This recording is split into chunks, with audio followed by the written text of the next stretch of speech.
Sebastian പോളിനെതിരെ ഹൈക്കോടതി അഭിഭാഷക അസോസിയേഷന്റെ നടപടി. അദ്ദേഹത്തെ ഹൈക്കോടതി അഭിഭാഷക അസോസിയേഷനിൽ നിന്നും സസ്പെൻഡ് ചെയ്തു. വിവരങ്ങളുമായി സാലി മുഹമ്മദ് ചേരുന്നുണ്ട്. സാലി, മാധ്യമ അഭിഭാഷക തർക്കത്തിൽ മാധ്യമ പ്രവർത്തകരെ അനുകൂലിച്ച് സംസാരിച്ചിരുന്നു സെബാസ്റ്റ്യൻ പോൾ. അതിനെ തുടർന്നാണോ അദ്ദേഹത്തെ ഇപ്പോൾ സസ്പെൻഡ് ചെയ്തിരിക്കുന്നത്?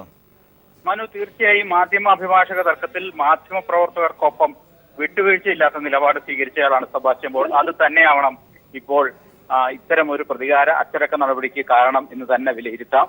ഇന്ന് ചേർന്ന ഹൈക്കോടതി അഡ്വക്കേറ്റ്സ് അസോസിയേഷൻ എക്സിക്യൂട്ടീവ് യോഗത്തിന്റേതാണ് തീരുമാനം. അതിനുശേഷം അവർ അത്തരമൊരു ഓർഡർ പുറത്തിറക്കുകയും ചെയ്തു. തൽക്കാലം സസ്പെൻഡ് ചെയ്യാനും തുടർ നടപടികൾ അച്ചടക്ക സമിതിക്ക് വിടാനുമാണ് സംഘടനയുടെ തീരുമാനം. ജുഡീഷ്യറിക്കും അഭിഭാഷക സമൂഹത്തിനുമെതിരെ സെബാസ്റ്റ്യൻ പോൾ നടത്തിയ പ്രസംഗമാണ് നടപടിക്ക് കാരണമെന്ന് ഈ ഓർഡറിൽ പറയുന്നുണ്ട്. കഴിഞ്ഞ ദിവസം നമുക്കറിയാം, കോഴിക്കോട് പ്രസ് ക്ലബിൽ അദ്ദേഹം ഈ വിഷയത്തിൽ ഒരു സെമിനാറിൽ പങ്കെടുത്തുകൊണ്ട് സംസാരിച്ചിരുന്നു. ആ സംസാരത്തിൽ അദ്ദേഹം അഭിഭാഷകർ സംസ്ഥാന വ്യാപകമായി നടത്തിയ അക്രമങ്ങളെയും ചില ജഡ്ജിമാർ ഈ വിഷയത്തിലെടുത്ത സമീപനങ്ങളെയും അതിനിശ്ചിതമായി തന്നെ വിമർശിച്ചിരുന്നു. അത് മാധ്യമങ്ങൾ വാർത്തയാക്കുകയും ചെയ്തു. ഈ സാഹചര്യത്തിലാണ് പെട്ടെന്ന് എക്സിക്യൂട്ടീവ് യോഗം ചേരാനും ഒക്കെ തീരുമാനമുണ്ടായത്. ഏതായാലും ഒടുവിൽ ഈ ഒരു പ്രസംഗം തന്നെയാണ് ഒടുവിലത്തെ പ്രകോപനത്തിന് കാരണമെന്ന് അനുമാനിക്കേണ്ടിയിരിക്കുന്നു. ഏതായാലും ശക്തമായ നടപടിയിലേക്ക് കഴിഞ്ഞ ദിവസം ഈ വിവാദങ്ങൾ ഉയർന്നു വന്ന ആദ്യ ദിവസങ്ങളിൽ സെബാസ്റ്റ്യൻ പോളിന് നോട്ടീസ് നൽകുന്ന ഒരു നടപടിയിലേക്ക് അഡ്വക്കേറ്റ്സ് അസോസിയേഷൻ കടന്നിരുന്നു. എന്നാൽ അതിനുശേഷം തുടർ നടപടിയൊന്നും ഉണ്ടായിരുന്നില്ല.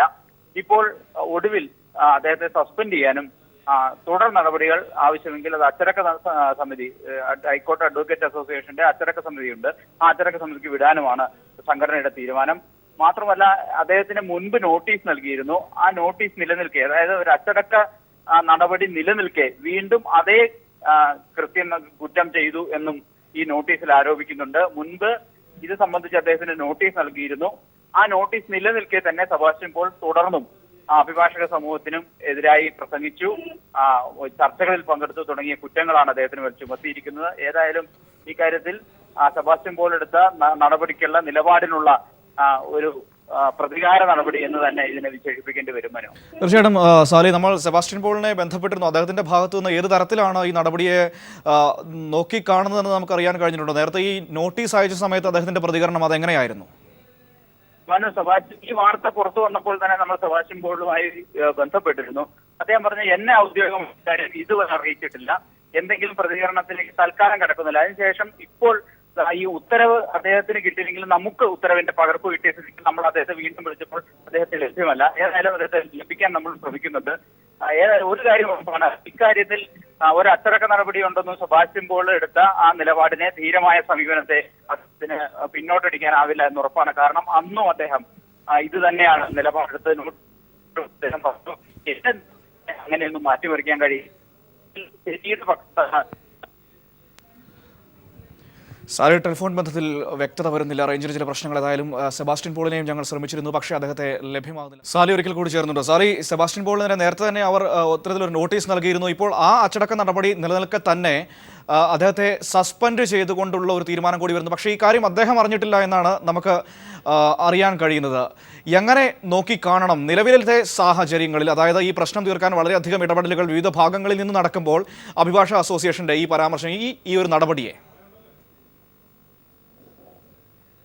സാലി കേൾക്കാമോ? മനു, തീർച്ചയായും ഇപ്പോൾ നോട്ടീസിൽ പറയുന്ന കാര്യം ഇങ്ങനെയാണ്. ഒന്ന്, അഭിഭാഷക സമൂഹത്തിനും ജുഡീഷ്യറിക്കുമെതിരായി താങ്കൾ നടത്തിയ പ്രസംഗവും അത് ചില മാധ്യമങ്ങൾ റിപ്പോർട്ട് ചെയ്തതും കോട്ട് ചെയ്തുകൊണ്ടാണ് ഈ ഓർഡറിൽ പറയുന്നത്. അച്ചടക്ക നടപടിക്ക് കാരണമായി. മാത്രവുമല്ല, ഇതിന് മുൻപ് സമാനമായ കുറ്റത്തിന് താങ്കൾക്ക് നോട്ടീസ് നൽകുകയും താങ്കൾ കുറ്റാരോപിതനായി നിലനിൽക്കുകയും ചെയ്യുന്ന പശ്ചാത്തലത്തിലായിരുന്നു വീണ്ടും അതേ തെറ്റ് ആവർത്തിച്ചത്. ആ സാഹചര്യത്തിൽ നടപടി എടുക്കാൻ തന്നെയാണ് സംഘടനയുടെ തീരുമാനം എന്നാണ് ഓർഡറിൽ പറയുന്നത്. ഏതായാലും ഈ ഓർഡർ സെബാസ്റ്റ്യൻ പോളിന് ലഭിച്ചിട്ടില്ല എന്നാണ് അല്പം മുമ്പ് വരെ അദ്ദേഹം പറഞ്ഞത്. ഏതായാലും മുമ്പ് ഇത്തരമൊരു നോട്ടീസ് ലഭിച്ചപ്പോൾ, അന്ന് അദ്ദേഹത്തിന് ആദ്യം നോട്ടീസ് ലഭിച്ചപ്പോൾ ഒരു തരത്തിലുള്ള നിലപാട് മാറ്റത്തിനും തയ്യാറായിരുന്നില്ല. അഭിഭാഷക സമൂഹം ഈ വിഷയത്തിലെടുത്ത തെറ്റായ നിലപാടുകളെയാണ് താൻ എതിർത്തത്. താൻ അഭിഭാഷക സമൂഹത്തിനോ ജുഡീഷ്യറിക്കോ എതിരല്ല. പക്ഷേ അഭിഭാഷകരാണെങ്കിലും തെറ്റ് ചെയ്താൽ തെറ്റാണെങ്കിൽ ചോദ്യം ചെയ്യപ്പെടേണ്ടത് തന്നെയാണ്, അത് തിരുത്തേണ്ടത് തന്നെയാണ്. അഭിഭാഷക സമൂഹത്തിൽ അംഗമായ ഒരാളെന്ന നിലയ്ക്കും ഒരു പൊതുപ്രവർത്തകൻ എന്ന നിലയ്ക്കും തന്റെ നിലപാട് അതാണ്, അത് തിരുത്തപ്പെടേണ്ടതാണ്. അതുകൊണ്ട് തന്നെ താൻ ഈ വിഷയത്തിൽ ഇടപെടും എന്നാണ് അദ്ദേഹം അന്ന് നോട്ടീസ് ലഭിച്ചപ്പോൾ ഈ സംഭവങ്ങളുടെയൊക്കെ തുടക്കത്തിൽ അഭിഭാഷക അസോസിയേഷൻ അദ്ദേഹത്തിന് നോട്ടീസ് നൽകിയപ്പോൾ അദ്ദേഹം എടുത്ത നിലപാട്.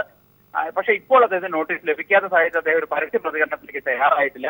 ഏതായാലും ഒരു കാര്യം ഉറപ്പാണ്, കഴിഞ്ഞ കുറെ ദിവസങ്ങളായി ഈ വിഷയം ഉയർന്നു വന്ന ആദ്യ ഘട്ടം മുതൽ ഈ പ്രശ്നത്തിൽ അഭിഭാഷക അസോസിയേഷൻ സംഘടിതമായി എടുത്ത സാലി ഒരു നിമിഷം തുടരുക. ഇപ്പോൾ അഡ്വക്കേറ്റ് ജയശങ്കർ കൂടി നമ്മുടെ ടെലിഫോണിലായി ചേരുന്നുണ്ട്. ശ്രീ അഡ്വക്കേറ്റ് ജയശങ്കർ, ഈ വിഷയത്തിൽ അഭിഭാഷക തർക്ക വിഷയത്തിൽ മാധ്യമപ്രവർത്തകരെ അനുകൂലിച്ച് സംസാരിച്ചു എന്ന് പറഞ്ഞ് ഇപ്പോൾ സെബാസ്റ്റ്യൻ പോളിനെ അഭിഭാഷക അസോസിയേഷനിൽ നിന്ന് സസ്പെൻഡ് ചെയ്തിരിക്കുകയാണ്, ഹൈക്കോടതിയിലെ അഭിഭാഷക അസോസിയേഷനിൽ നിന്ന്. എങ്ങനെയാണ് താങ്കൾ കാണുന്നത്?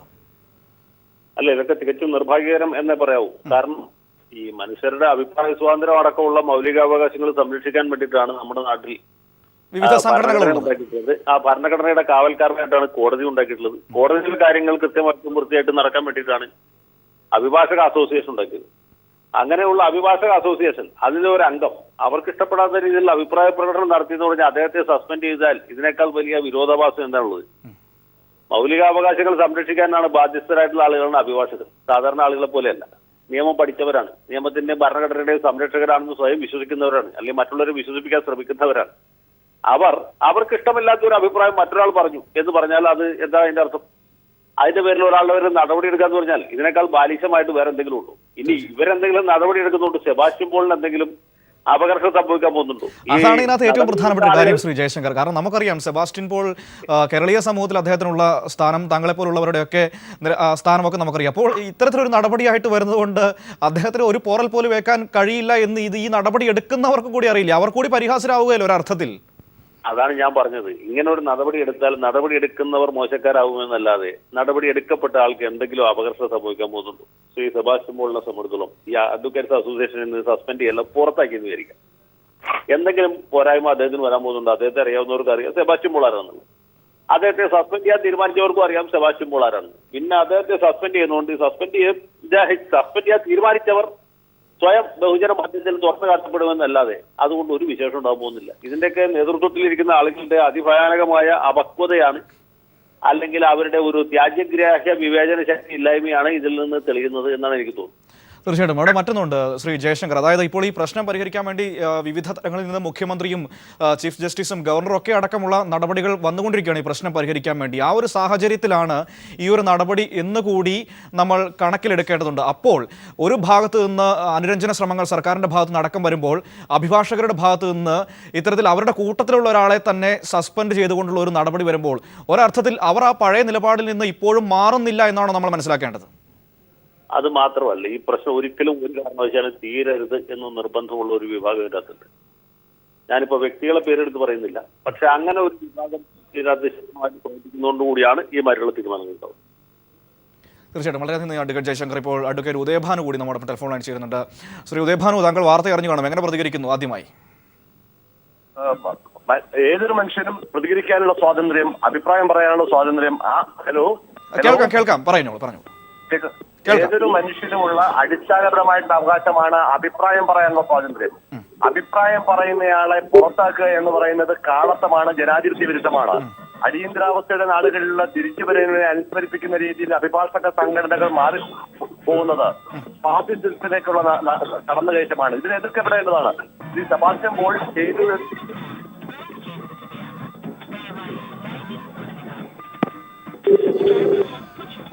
അഡ്വക്കേറ്റ് ഉദയഭാനുവിന്റെ ടെലിഫോൺ ബന്ധത്തിൽ ചെറിയ ചില പ്രശ്നങ്ങൾ സംഭവിച്ചിരിക്കുന്നു. അഡ്വക്കേറ്റ് സെബാസ്റ്റ്യൻ പോൾ തന്നെ നമ്മുടെ ഇപ്പോൾ ടെലിഫോണിലായി ചേരുന്നുണ്ട്. ശ്രീ സെബാസ്റ്റ്യൻ പോൾ, കേൾക്കാമോ താങ്കൾക്ക്? എന്താണ് പ്രതികരിക്കാനുള്ളത്?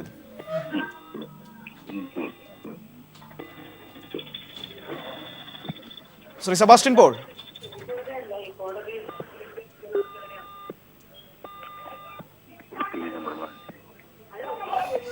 അദ്ദേഹത്തിൻ്റെ ടെലിഫോൺ ബന്ധം ക്ലിയർ ആകുന്നില്ല. ഏതായാലും സെബാസ്റ്റ്യൻ പോളിനെ അഭിഭാഷക അസോസിയേഷൻ, ഹൈക്കോടതി അഭിഭാഷക അസോസിയേഷനിൽ നിന്ന് സസ്പെൻഡ് ചെയ്തുകൊണ്ടുള്ള നടപടിയാണ് വന്നിരിക്കുന്നത്. അതായത് അഭിഭാഷക തർക്കത്തിൽ മാധ്യമപ്രവർത്തകർക്ക് അനുകൂലമായി അഭിഭാഷകരുടെ ഭാഗത്തുനിന്നുണ്ടായ തെറ്റുകൾ ചൂണ്ടിക്കാട്ടിയതിനാണ് അദ്ദേഹത്തെ സസ്പെൻഡ് ചെയ്തുകൊണ്ടുള്ള നടപടി ഇപ്പോൾ വന്നിരിക്കുന്നത്. നമ്മളോട് സംസാരിച്ചവരിൽ ഈ കാര്യത്തിൽ വളരെ നിശ്ചിതമായ വിമർശനമാണ് അഭിഭാഷക അസോസിയേഷനെതിരെ നടത്തിയത്. ഇത് ചെയ്തവർ അവർ പൊതുജന മധ്യത്തിൽ സ്വയം തുറന്നു കാട്ടപ്പെടുന്ന ഒരു അവസ്ഥയാണ് ഉണ്ടായിരിക്കുന്നത് എന്നാണ് അഭിഭാഷകരായിട്ടുള്ള ആളുകൾ തന്നെ നമ്മളോട് ഇപ്പോൾ സംസാരിക്കുന്ന ഒരു സാഹചര്യം ഉണ്ടായത്. കേരളീയ സമൂഹത്തിലെ പ്രധാനപ്പെട്ട പേരുകളിലൊന്നായ പൊതുസമൂഹത്തിൻ്റെ പ്രധാനപ്പെട്ട പേരുകളിലൊന്നായ സെബാസ്റ്റ്യൻ പോളിനെ അഭിഭാഷക അസോസിയേഷനിൽ നിന്ന് സസ്പെൻഡ് ചെയ്തുകൊണ്ട് മാധ്യമങ്ങൾക്ക് അനുകൂലമായി സംസാരിച്ചു എന്ന പേരിൽ സസ്പെൻഡ് ചെയ്തുകൊണ്ട് നടപടി വന്നിരിക്കുന്നു. അദ്ദേഹത്തെ അഭിഭാഷക അസോസിയേഷനിൽ നിന്ന് തന്നെ സസ്പെൻഡ് ചെയ്തിരിക്കുന്നു. നേരത്തെ അദ്ദേഹത്തിനെതിരെ നോട്ടീസ് നൽകിയിരുന്നു. അത്തരത്തിൽ അച്ചടക്ക നടപടി നിലനിൽക്കുമ്പോൾ തന്നെ വീണ്ടും മാധ്യമങ്ങൾക്ക് അനുകൂലമായി സംസാരിച്ചു, അഭിഭാഷകരെ മോശക്കാരാക്കുന്ന രീതിയിൽ സംസാരിച്ചു എന്ന് പറഞ്ഞുകൊണ്ടാണ് ഇപ്പോൾ വീണ്ടും അദ്ദേഹത്തെ സസ്പെൻഡ് ചെയ്തുകൊണ്ടുള്ള ഒരു നടപടിയിലേക്ക് അഭിഭാഷക അസോസിയേഷൻ നീങ്ങിയിരിക്കുന്നത്. നിശിതമായ വിമർശനമാണ് സമൂഹത്തിൻ്റെ വിവിധ ഭാഗങ്ങളിൽപ്പെട്ടവർ, പ്രത്യേകിച്ചും അഭിഭാഷക വൃത്തിയിൽ ഏർപ്പെട്ടിരിക്കുന്നവർ തന്നെ, ഉന്നതരായ വക്കീലന്മാർ തന്നെ ഈ കാര്യത്തിൽ അഭിഭാഷക അസോസിയേഷനെതിരെ നമ്മളോട് സംസാരിച്ചപ്പോൾ നടത്തിയിരിക്കുന്ന. ഏതായാലും സെബാസ്റ്റ്യൻ പോളിനെ ടെലിഫോൺ ലൈനിൽ കിട്ടുമെന്ന് തന്നെ പ്രതീക്ഷിക്കുന്നു. നേരത്തെ അദ്ദേഹത്തിൻ്റെ ടെലിഫോൺ ബന്ധത്തിൽ ചെറിയ തകരാറുകൾ സംഭവിച്ചിരുന്നു. വളരെ അതായത് ഈ വിഷയം പരിഹരിക്കാൻ വേണ്ടി വിവിധ ഭാഗങ്ങളിൽ നിന്ന് ശക്തമായ ഇടപെടലുകൾ നടന്നുകൊണ്ടിരിക്കുന്ന സമയത്താണ് തങ്ങളുടെ നിലപാടിൽ നിന്ന് പിന്നോട്ടില്ല എന്ന രീതിയിലുള്ള സൂചനകൾ നൽകിക്കൊണ്ട് അഭിഭാഷകർ മാധ്യമങ്ങൾക്ക് അനുകൂലമായി സംസാരിച്ചു എന്ന പേരിൽ സെബാസ്റ്റ്യൻ പോളിനെ പോലെ മുതിർന്ന അഭിഭാഷകരൊപ്പം തന്നെ കേരള സമൂഹത്തിലെ അറിയപ്പെടുന്ന വ്യക്തിത്വങ്ങളിൽ, പൊതുസമൂഹത്തിലെ അറിയപ്പെടുന്ന വ്യക്തിത്വങ്ങളിൽ ഒരാളുമായ സെബാസ്റ്റ്യൻ പോളിനെ സസ്പെൻഡ് ചെയ്തുകൊണ്ടുള്ള ഒരു നടപടിയിലേക്ക് നീങ്ങുന്ന ഒരു കാഴ്ച നമുക്കിപ്പോൾ നിലവിൽ കാണാൻ കഴിഞ്ഞത്. ഏതായാലും ഇത് ചെയ്തവർ ആരാണോ അവർ സമൂഹത്തിന് മുന്നിൽ സ്വയം തുറന്നു കാട്ടപ്പെടുന്ന ഒരു അവസ്ഥയിലേക്ക് കാര്യങ്ങൾ നീങ്ങുന്നു എന്നാണ് അഭിഭാഷകർ തന്നെ പറയുന്നത്. അഭിപ്രായം പറയാനുള്ള സ്വാതന്ത്ര്യം. ശ്രീ ഉദയഭാനു, കേൾക്കാമോ? നേരത്തെ ടെലിഫോണിൽ ചെറിയ പ്രശ്നങ്ങളുണ്ടായിരുന്നു. കേൾക്കാം. നമ്മൾ പറഞ്ഞു നിർത്തിയെടുത്ത് തന്നെ തുടങ്ങാം. അതായത് അഭിപ്രായം പറയാനുള്ള സ്വാതന്ത്ര്യം എല്ലാവർക്കുമുണ്ട്. അത് ഭരണഘടന ഉറപ്പ് നൽകുന്നതാണ്. ആ ഭരണഘടനയെ സംരക്ഷിക്കേണ്ടവരാണ് അഭിഭാഷകർ. അവർ തന്നെയാണ് ഇപ്പോൾ ഇത്തരത്തിലൊരു നടപടിയുമായി വന്നിരിക്കുന്നത്. ഇതിൽ അടിസ്ഥാനപരമായി അദ്ദേഹത്തിന്റെ വിശദീകരണം പോലും ചോദിക്കാതെയാണ് ഇപ്രകാരം നടപടി എടുത്തിരിക്കുന്നതാണ് ഇതിൽ ഏറ്റവും എതിർക്കപ്പെടേണ്ട ഒരു കാര്യം. അതെ, അദ്ദേഹം അറിഞ്ഞിട്ട് പോലും ഇല്ല എന്നാണ് നമുക്കറിയാൻ കഴിയുന്നത്. അദ്ദേഹം അടക്കമുള്ള ഞാന് ശ്രീ കാളീശ്വരൻ രാജ, ശ്രീ ജയശങ്കർ, ഈ ഞങ്ങൾ 4 പേർക്കും ഇതിനു മുമ്പ് സമാനമായ നോട്ടീസുകൾ വന്നിരിക്കുകയും ഞങ്ങൾ മറുപടി കൊടുക്കുകയും ചെയ്തിരുന്നതാണ്. അതിന്റെ അച്ചടക്ക നടപടി എന്തായി എന്ന് ഞങ്ങൾ ഇടയ്ക്കെല്ലാം അന്വേഷിച്ചെങ്കിലും അതിന് യാതൊരു നടപടികളിലും മുന്നോട്ട് പോയിട്ടില്ല എന്ന നിലയ്ക്ക് മനസ്സിലാക്കി പോകുന്ന ഘട്ടത്തിലാണ് ഇപ്പോൾ ശ്രീ സെബാസ്റ്റ്യൻ പോളിനെതിരെ കൊടുത്തത്. വിശദമായ അന്വേഷണത്തിൽ നിങ്ങളുടെ തന്നെ റിപ്പോർട്ടുകളിൽ നിന്ന് മനസ്സിലായത് കോഴിക്കോട് അദ്ദേഹം പിന്നീട് നടത്തിയ ഏതൊരു സംഭാഷണത്തിന്റെ പേരിലാണ് ഇപ്രകാരം നടപടി ഉണ്ടായതെന്നാണ്. അങ്ങനെയെങ്കിൽ ശ്രീ സെബാസ്റ്റ്യൻ പോൾ സാറിനെ പ്രാഥമികമായി അദ്ദേഹത്തിന് പറയാനുള്ള വിശദീകരണം കേൾക്കുക എന്നുള്ള സാമാന്യ മര്യാദയുണ്ടല്ലോ. അദ്ദേഹത്തെ സസ്പെൻഡ് ചെയ്ത് മാറ്റി നിർത്തിക്കൊണ്ട് അദ്ദേഹത്തെ ശബ്ദത്തിന് നാവടപ്പിക്കുവാനോ പൊതുസമൂഹത്തെ അംഗീകരിപ്പിക്കുന്നതിൽ പ്രചാരണം നടത്തുവാനുള്ള അദ്ദേഹത്തിന്റെ സ്വാതന്ത്ര്യത്തെ തടസ്സപ്പെടുത്താൻ ആർക്കും കഴിയുകയില്ല. അടിയന്തരാവസ്ഥക്കാലത്ത് പരീക്ഷിച്ച് ഗവൺമെന്റ് തലത്തിൽ തന്നെ പരാജയപ്പെട്ട ഒരു സംവിധാനമാണ് അഭിഭാഷക സംഘടനകൾ ഇപ്പോൾ ഏറ്റെടുത്തിരിക്കുന്നത്. ഇത് ജനാധിപത്യ വിരുദ്ധമാണ്, എതിർക്കപ്പെടേണ്ടതാണ്, എതിർത്ത് തോൽപ്പിക്കപ്പെടേണ്ടതാണ്. തീർച്ചയായിട്ടും ശ്രീ ഉദയഭാനു, ഇവിടെ സത്യത്തിൽ ആരാണ് യഥാർത്ഥത്തിൽ തുറന്നു കാട്ടപ്പെടുന്നത് പൊതുസമൂഹത്തിന് മുന്നിൽ? കാരണം സെബാസ്റ്റ്യൻ പോളിനെ പോലുള്ള കേരള സമൂഹത്തിലെ അഭിഭാഷകൻ അപ്പുറത്തേക്ക് കേരള പൊതുസമൂഹത്തിലെ ഏറ്റവും അറിയപ്പെടുന്ന വ്യക്തിത്വങ്ങളിൽ ഒരാളാണ് അദ്ദേഹം. അദ്ദേഹത്തിനെതിരെ ഇത്തരത്തിലൊരു നടപടി എടുക്കുമ്പോൾ സത്യത്തിൽ ആരാണ് തുറന്നു കാട്ടപ്പെടുന്നത്? ഇവിടെ അറിയപ്പെടുന്നു എന്നതിന് മാത്രമല്ല അംഗീകരിക്കപ്പെടുന്ന ഒരു വ്യക്തിത്വം കൂടിയാണെന്ന് കൂട്ടിച്ചേർക്കേണ്ടതുണ്ട്. സാറിനെ സംബന്ധിച്ചിടത്തോളം അദ്ദേഹം ഓരോ ദിവസവും ഇടപെട്ട് പറയും. ഇന്നലെ തന്നെ ഏകീകൃത സിവിൽ കോഡുമായി ബന്ധപ്പെട്ട് നടന്ന ചർച്ചകളിൽ ഏറ്റവും ഗൗരവവും ശ്രദ്ധേയമായിട്ടുള്ള ചർച്ച മുന്നോട്ട് വെക്കാൻ കഴിഞ്ഞ ഒരു വ്യക്തിത്വമാണ് അദ്ദേഹത്തിൻ്റെത്. ഏത് വിഷയത്തെക്കുറിച്ച് ചോദിച്ചു കഴിഞ്ഞാലും അതിന് വളരെ വ്യക്തവും സുവ്യക്തവുമായി യുക്തിസഹമായ രീതിയിൽ മറുപടി പറയാൻ പ്രാപ്തരായിട്ടുള്ള വളരെ ചുരുക്കം അഭിഭാഷകരിൽ ഒരു ശ്രേഷ്ഠൻ കൂടിയാണ് അദ്ദേഹം. അദ്ദേഹത്തിനെതിരെയാണ് നടപടി എടുത്തിരിക്കുന്നത്. ഇപ്രകാരം നടപടി എടുക്കുമ്പോൾ ഈ അഭിഭാഷക സംഘടന ചെയ്തുകൊണ്ടിരിക്കുന്നത് ഇന്ത്യൻ ജനാധിപത്യത്തോടുള്ള വെല്ലുവിളിയാണ് നടത്തുന്നത്. മുഖ്യമന്ത്രി അടക്കമുള്ള ആളുകൾ കഴിഞ്ഞ ദിവസം ഉണ്ടാക്കിയ ഉറപ്പിന്റെ പേരിലുള്ള ലംഘനവും കൂടിയാണത്. അതാണ് ഏറ്റവും പ്രധാനപ്പെട്ട കാര്യമായി വരുന്നത് അഡ്വക്കേറ്റ് ഉദയഭാനു. അതാണ് ഏറ്റവും പ്രധാനപ്പെട്ട ഒരു കാര്യമായി വരുന്നത്. അതായത് ഈ പ്രശ്നം പരിഹരിക്കാൻ വേണ്ടി മുഖ്യമന്ത്രി അടക്കമുള്ളവർ കിണഞ്ഞ് പരിശ്രമിക്കുമ്പോൾ, ഒരു ഭാഗത്തുനിന്ന് പരിശ്രമിക്കുമ്പോൾ, ഈ വിഷയത്തിൽ ഇടപെട്ട് സംസാരിച്ചു എന്ന പേരിൽ അഡ്വക്കേറ്റ് സെബാസ്റ്റ്യൻ പോളിനെ അഭിഭാഷക അസോസിയേഷൻ സസ്പെൻഡ് ചെയ്യുമ്പോൾ അവരിപ്പോഴും അവരുടെ നിലപാടുകളിൽ മാറ്റമില്ലാതെ തന്നെ നിൽക്കുന്നു, ഒരുതരം പകപോക്കലിലേക്ക് നീങ്ങുന്നു എന്നല്ലേ വ്യക്തമാകുന്നത്? തീർച്ചയായിട്ടും ഇതില് ഈ മുഖ്യമന്ത്രി ഇടപെട്ട് സംസാരിച്ച പ്രശ്നങ്ങൾ പരിഹരിക്കപ്പെട്ടു എന്ന രീതിയിൽ ചർച്ചകൾ വന്നപ്പോൾ ഞാനടക്കമുള്ള ആളുകൾ ഈ ചർച്ചയിൽ പറഞ്ഞത് ശുഭാപ്തി വിശ്വാസമുണ്ടെങ്കിൽ തന്നെയും ഇതിന്റെ ആഴത്തിലോ അല്ലെങ്കിൽ ഏതെങ്കിലും പരപ്പിന് താഴെയുള്ള സ്ഥലത്തിലേക്ക് ഇതിന്റെ സെറ്റിൽമെന്റ് എത്തിയിട്ടില്ല എന്ന അഭിപ്രായ പ്രകടനമാണ് ഞാൻ നടത്തിയത്. അങ്ങനെ പറയാൻ കാരണം ഇവിടെ പൊട്ടലും ചീറ്റലോടുകൂടി ചില അഭിപ്രായ പ്രകടനങ്ങൾ കേൾക്കാൻ ഇടവന്നതുകൊണ്ടാണ് ഞാനത് പറയാൻ ഇടവന്നത്. ഇപ്പോൾ നമുക്ക് വളരെ വ്യക്തമായി മനസ്സിലായല്ലോ, സംസ്ഥാനത്തിന്റെ ഭരണം കൈയാളുന്ന മുഖ്യമന്ത്രി, അദ്ദേഹത്തെ നിയന്ത്രിക്കുന്ന രാഷ്ട്രീയ പ്രസ്ഥാനങ്ങൾ അവരെല്ലാം തന്നെ ആവർത്തിച്ചു പറഞ്ഞു ഇത് അഭിഭാഷകരുടെ ഭാഗത്ത് ചില പിശകുകളുണ്ട്, പിൻവലിക്കപ്പെടേണ്ടതാണ്, തിരുത്തപ്പെടേണ്ടതാണ്. ഇതെല്ലാം പറഞ്ഞിട്ടും തിരുത്താതിരിക്കുന്നുവെങ്കിൽ അതിന്റെ അർത്ഥം മറ്റെന്തോ തരത്തിലുള്ള അജണ്ടയുടെ ഭാഗമായിട്ട്, പകപോക്കലിന്റെ ഭാഗമായി അത് ഇറങ്ങിത്തിരിച്ചിരിക്കുകയാണ്. അവിടെയാണ് അത് തിരിച്ചറിയേണ്ടത്. ആ തിരിച്ചറിഞ്ഞ് ഇത് തിരുത്താൻ തയ്യാറായില്ലെങ്കിൽ ജനാധിപത്യ സമൂഹത്തിനാകെ നാണക്കേടുണ്ടാകുന്ന, അതിന് നാണക്കേടുണ്ടാകാനായിട്ട് നിമിത്തമായത് അഭിഭാഷകരാണ് എന്ന നിലയ്ക്ക് വിലയിരുത്തുന്ന ഒരു സാഹചര്യത്തിലേക്ക് പോകുമെന്ന് അഭിഭാഷക സമൂഹം തിരിച്ചറിയണം. അതേപോലെ തന്നെ ഭരണരംഗത്ത് നിൽക്കുന്ന ആളുകളാണെങ്കിൽ ഈ കാര്യത്തിൽ ഗൗരവതരമായിട്ടുള്ള ഒരു ഇടപെടൽ നടത്തേണ്ടതുണ്ട്. ആ ഇടപെടല് ഈ പ്രധാനമായിട്ടും ചെയ്യേണ്ടത് അവരവരുടെ രാഷ്ട്രീയമായിട്ടുള്ള ചില സംഘടനകൾ, അഭിഭാഷക സംഘടനകളുണ്ട്. ഉദാഹരണത്തിന് ഓൾ ഇന്ത്യ ലോയേഴ്സ് യൂണിയൻ, പിന്നെ മറ്റ് ഇടതുപക്ഷ പ്രസ്ഥാനങ്ങളുമായിട്ട് ബന്ധപ്പെട്ട അഭിഭാഷക സംഘടനകൾ, അവർക്കാകെ തന്നെ ഒട്ടനവധി സംഭാവന ഈ കാര്യത്തിൽ ചെയ്യാൻ കഴിയും. അവർ ഈ കാര്യങ്ങളിൽ ജനാധിപത്യ വിരുദ്ധമായിട്ടുള്ള തീരുമാനങ്ങൾ എടുക്കുമ്പോൾ അതെടുക്കുന്നത് തെറ്റാണ് എന്ന് സംഘടനയിലെ ബോധ്യപ്പെടുത്തുവാനും, അതോടൊപ്പം തന്നെ ഇന്നത്തേതുപോലുള്ള ഹർത്താലുകളിൽ നിന്ന്, അതുപോലെ തന്നെ പണിമുടക്കിൽ നിന്ന് വേണമെങ്കിൽ വിട്ടുനിന്നുകൊണ്ട് ഇത് പ്രതിഷേധിക്കാൻ കഴിയണം. അങ്ങനെ പ്രതിഷേധത്തിലുള്ള ശക്തമായിട്ടുള്ള ഒരു നില കൊണ്ടുവരാൻ കഴിയാത്തത്ര കാലം ഇത് ഇന്ന് സെബാസ്റ്റ്യൻ പോൾ സാറിന് വന്നു, നാളെ ഈ പറയുന്ന ഞങ്ങൾ ആർക്കെങ്കിലും ഒക്കെ വരാവുന്നതേ ഉള്ളൂ. തീർച്ചയായിട്ടും വളരെയധികം നന്ദി ശ്രീ അഡ്വക്കേറ്റ് ഉദയഭാനു. ഈ അവസരത്തിൽ ഞങ്ങളോട് പ്രതികരിച്ചതിന്, താങ്കളുടെ നിലപാടുകൾ വ്യക്തമാക്കിയതിന്. വളരെ നിശിതമായ വിമർശനമാണ് അദ്ദേഹത്തിൻ്റെ ഭാഗത്തുനിന്ന് അഭിഭാഷക അസോസിയേഷനെതിരെ ഉയർന്നു വന്നത്. ഈ കാണിച്ച നടപടി ഒരു തരത്തിലും ന്യായീകരിക്കാനാവില്ല എന്നും അദ്ദേഹം വ്യക്തമാക്കുന്നു.